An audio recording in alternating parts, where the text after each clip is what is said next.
Welcome back to this in-floor heat series. This is part 4, and we are going to be filling the system, in my case, water. Now, there's pros and cons to using water versus glycol.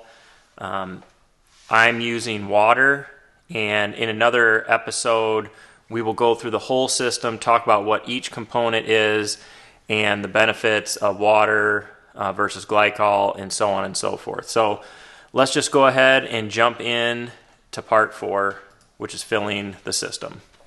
Got 4 zones. So I got zone 1, zone 2, zone 3, and zone 4. So you start with all the in-floor stuff, and you can break it down by manifold. So I got my supply to this manifold shut off, the return to this manifold shut off. So that isolates the supply and return. Now I got my hose that I'm going to be filling with hooked up to the supply, and then I have a hose hooked up to the return that goes over to a bucket, and I got a drain under there.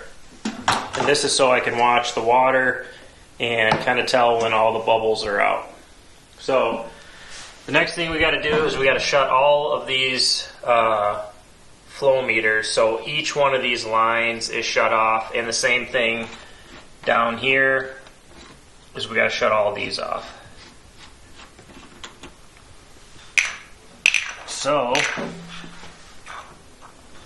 that is what we're going to do. I'm going to take all those.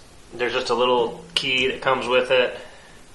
You literally just put it on there and just turn it till it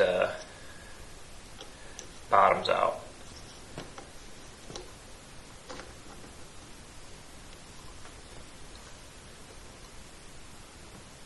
Like so. And the same thing with these down here is you put the key over.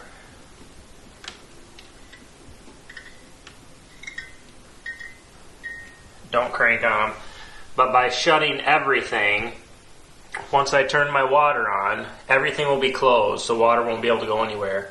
And what I'll do is I'll open one loop at a time. So I'll do this loop first, let water come through. So I'll open here and let the water come through. And once all the air is purged out of this line, while it's under pressure, I will close both of these. So this whole loop will stay under pressure. That way, later on in the process, water can't start flowing through there and get an air pocket or whatever. So that's what we're going to do first, is go through these manifolds and charge each one of these lines individually. So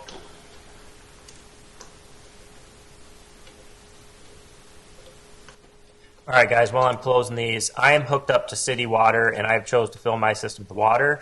So I can hook my hose right up to this and fill the system. Now if I had a well, you would want to have a filtration system to filter your water prior to putting it in the system.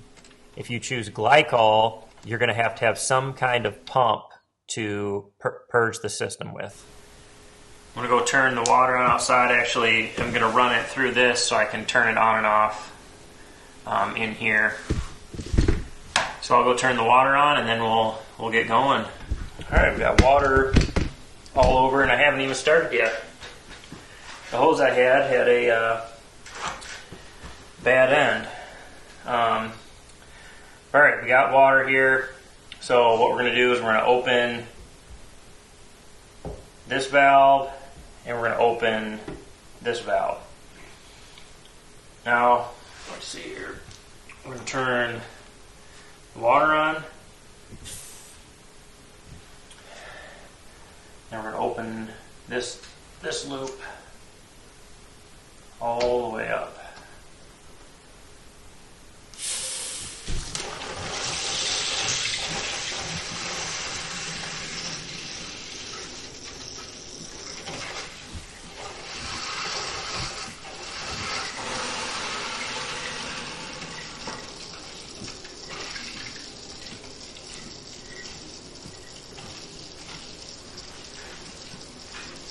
So now that's purging this loop right here.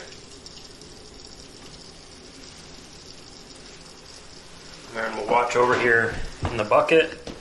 It's 300 feet, so it'll probably take a little bit of time.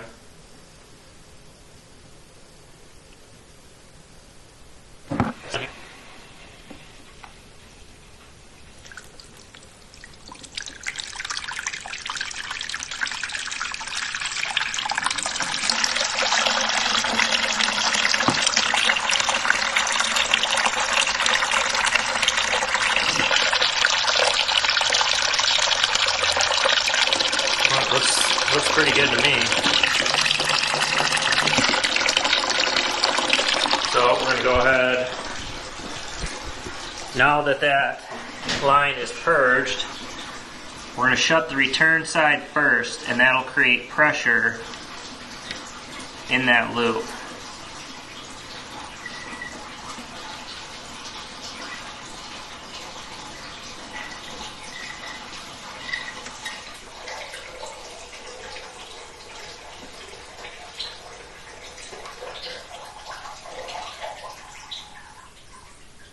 So that's closed. Now we're going to go ahead and close the top.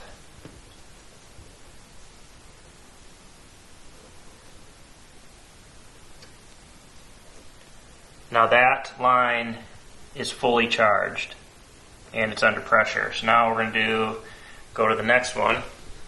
We're going to do that same thing over and over again until we get all these done.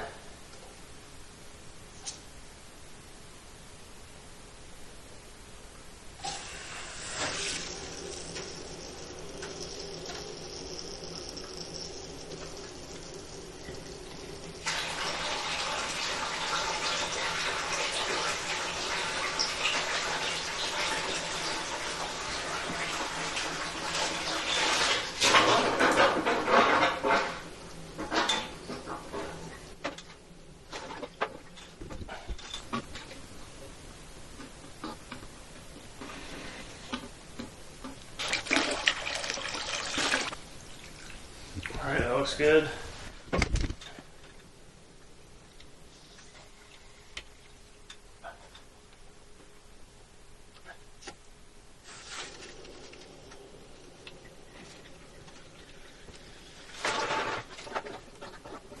You guys, when you're starting to fill a circuit, you want to open the supply side first, and what that does is it puts the water starts pressurizing in there, so you have a full pipe of water, and then when you open this, that whole column of water is filling this, getting the majority of the air out of your line. But that's the first step, so we got to do each manifold like this. So I'll just go ahead and keep going all the way across until all 4 manifolds are purged, and then we will go to the next step.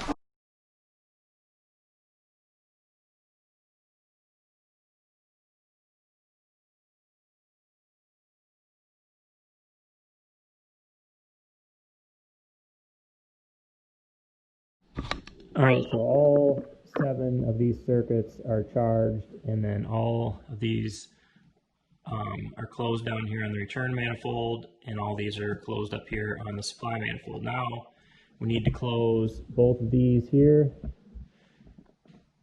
Now this is isolated and charged.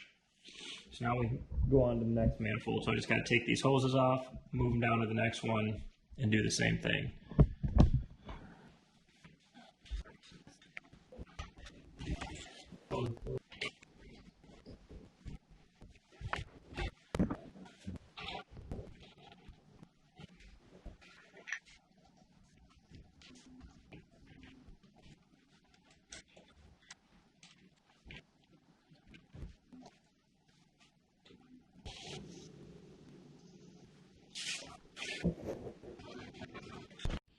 Alright, so zone 4 and zone 3 loops are all done. Now my zone 2 just has one circuit, so that if you follow these pipes up, one connects directly to the zone 2 pump and one connects to the return. So since I don't have a manifold, I just got to go up to the next available access point, which is right here. We got these control valves where I can have this off, but I can bleed through here. Same thing here. I have this valve off so it can't go back through the pumps, but I can open this and feed that. So basically I'm going to do the same thing. I'm going to hook my supply up to here, keeping this off, and my return up to here, keeping this off.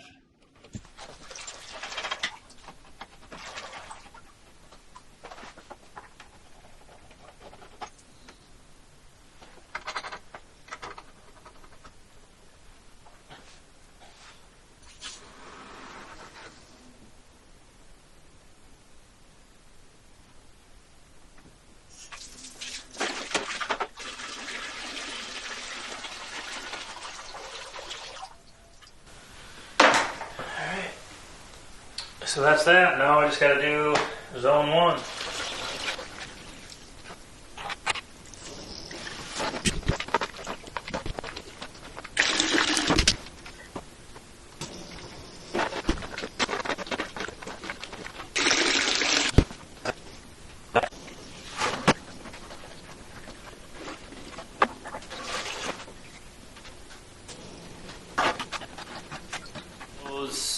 All the manifold, the circuits are purged. So I got them all closed off. Now we are going to purge the actual manifolds and all this up here. So if you can see, we got a purge line. So this is a purge valve. We're going to hook our fill line up to here, and then we'll just do one pump return circuit at a time. Now, I was using my expansion tank hose because all these are males, but I need this to connect. We'll hook one end here like that, and then we'll hook the other one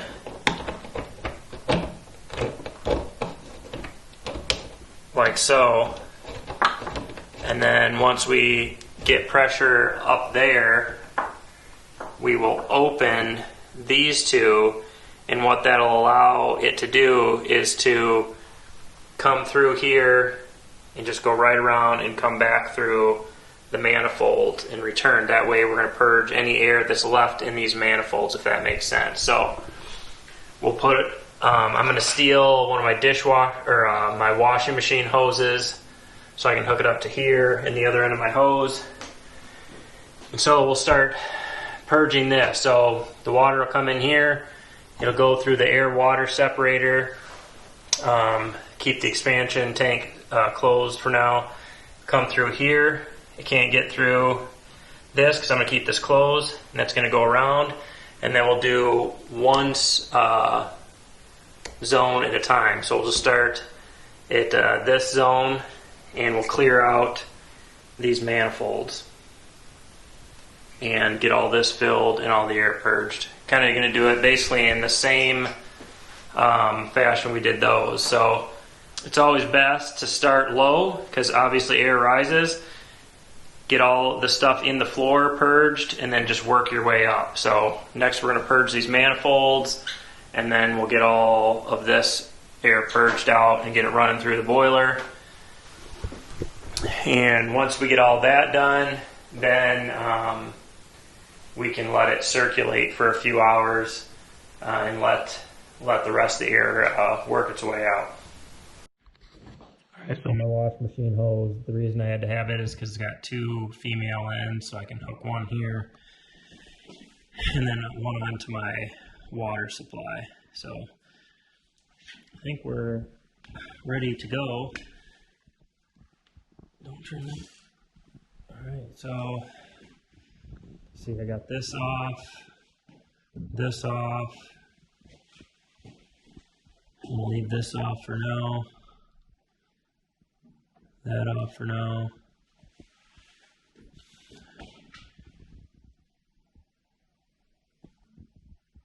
And make sure we don't go over 30.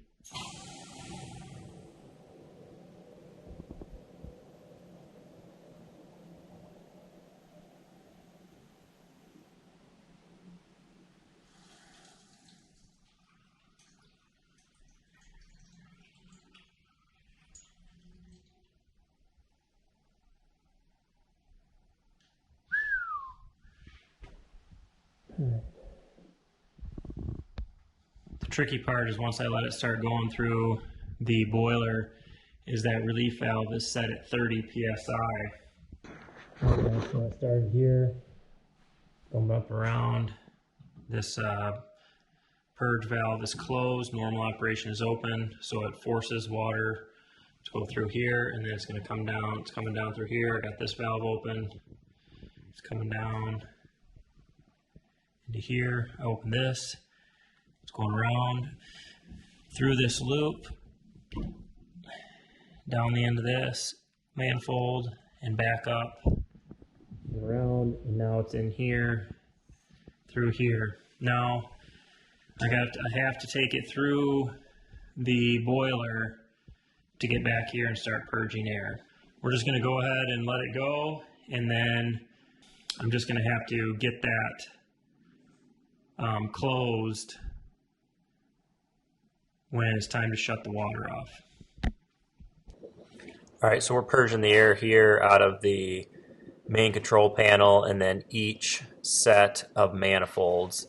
And as you can see, another way to watch the bubbles is to fill your bucket with water, and then when the bubbles stop coming out, you know the line's purged.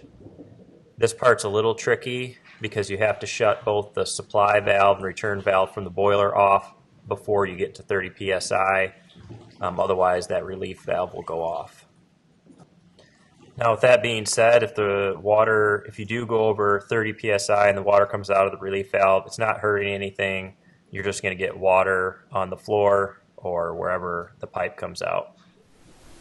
So when I opened that and it started pushing all the air out, you were seeing the bubbles coming out. So once the bubbles stopped, you got to watch your pressure gauge, and you can see I'm up over 40. I'm up about 40 pounds right now.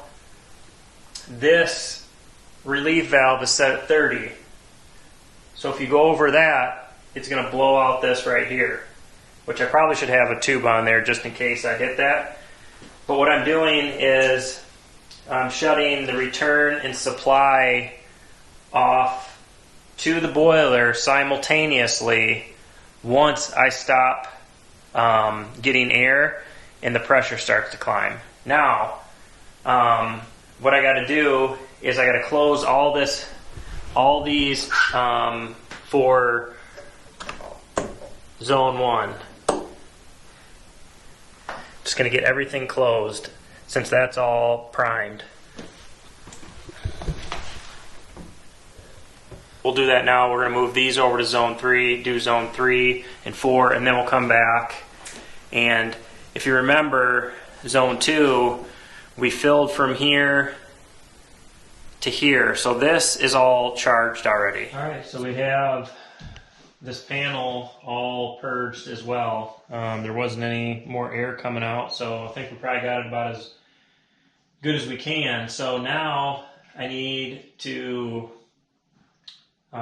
get everything back to normal, hook my expansion tank back up, and then I can turn this on and just cycle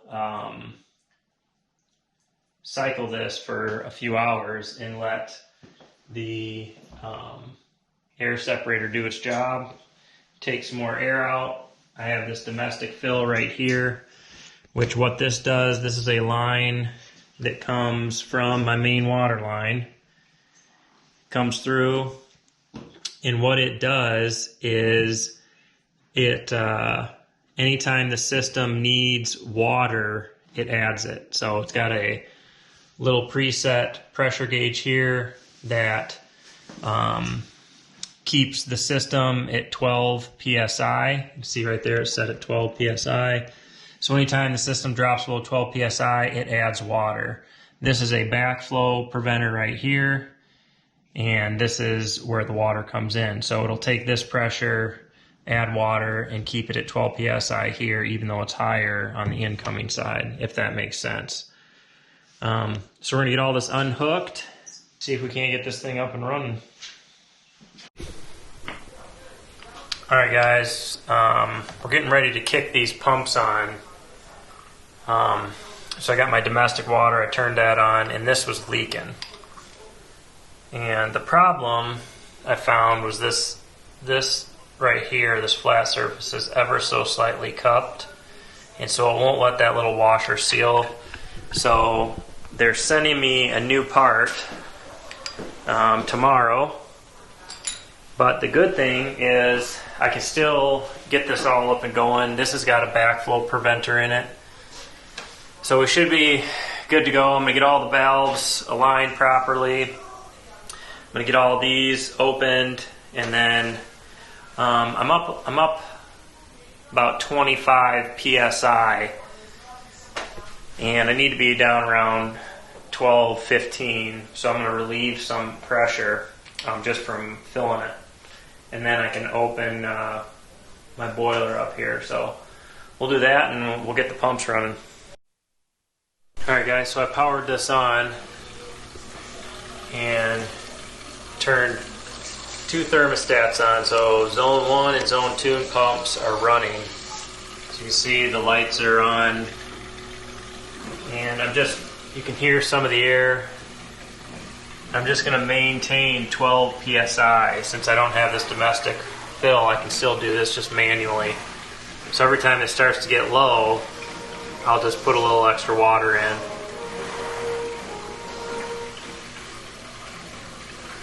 I'm going to go ahead and go turn on the other two thermostats. Here, let's turn this up to 80.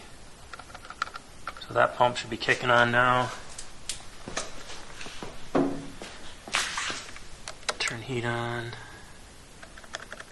Turn that up to 80.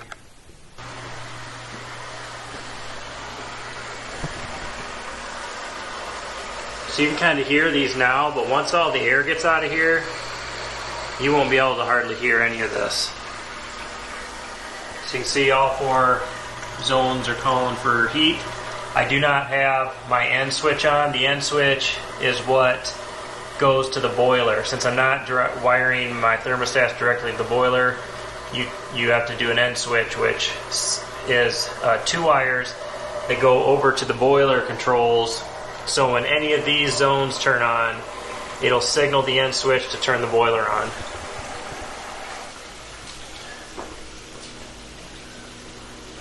So we're dropping a little bit below 10, so I'm going to add a little water.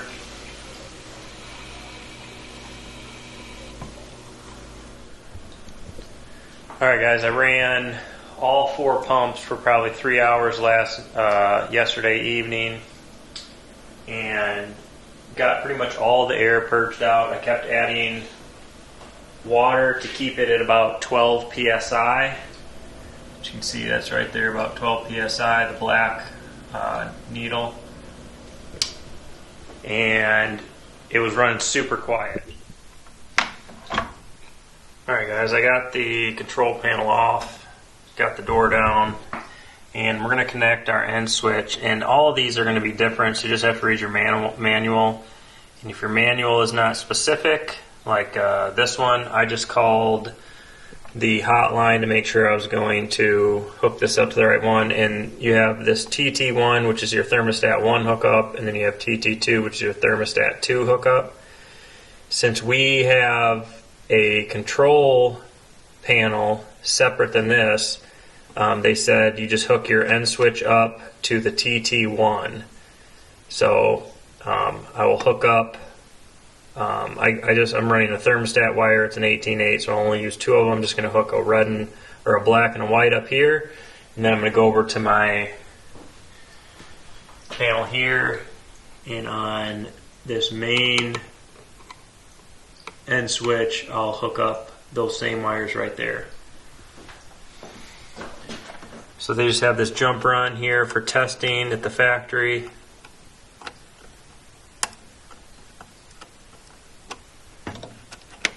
Just going to pop that out. Alright, so you can see that I got those hooked up to this TT1.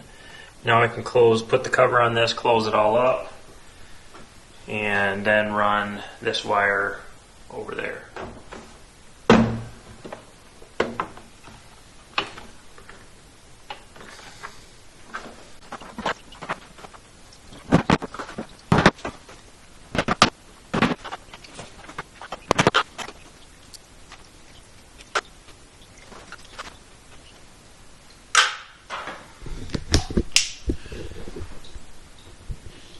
Alright, so you can see that my end switch goes right here on these bottom two. It's marked end switch main.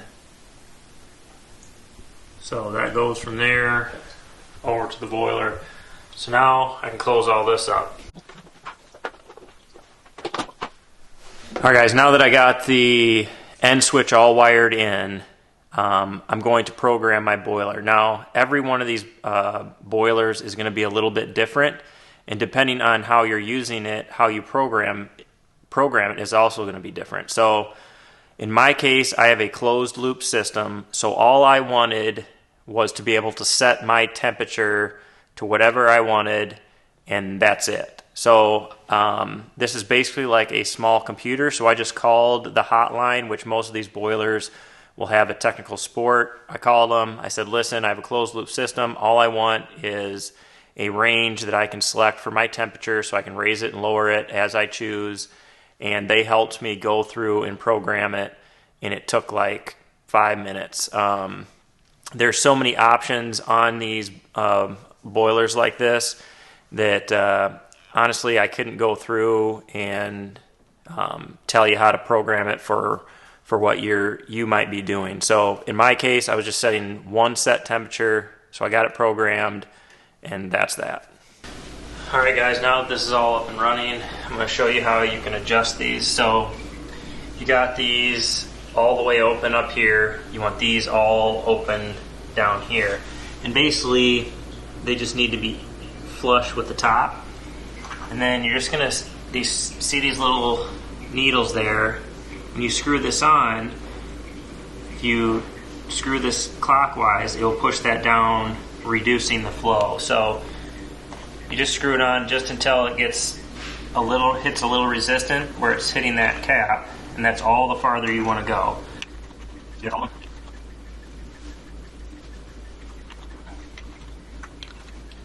And then you can just, this one I need to go reduce it just a little, so just go until that needle moves up a little bit. You can see it's going way up. The more I turn it clockwise, the more it goes up. Counterclockwise brings it down.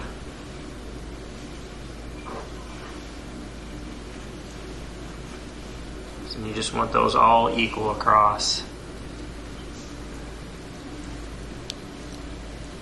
So they're looking pretty good, but it's pretty as simple as that. These all the way open, these all the way open. Put your caps on just till they hit resistance. And there's actually a plus, you can't really see it on there, a plus and a minus on there. So clockwise reduces the amount of flow, counterclockwise increases it. So simple as that.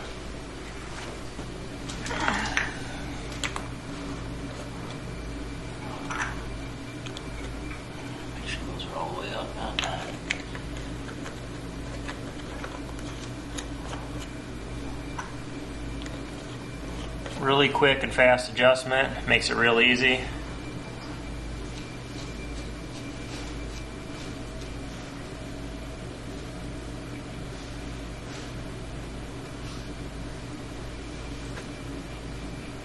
That's that.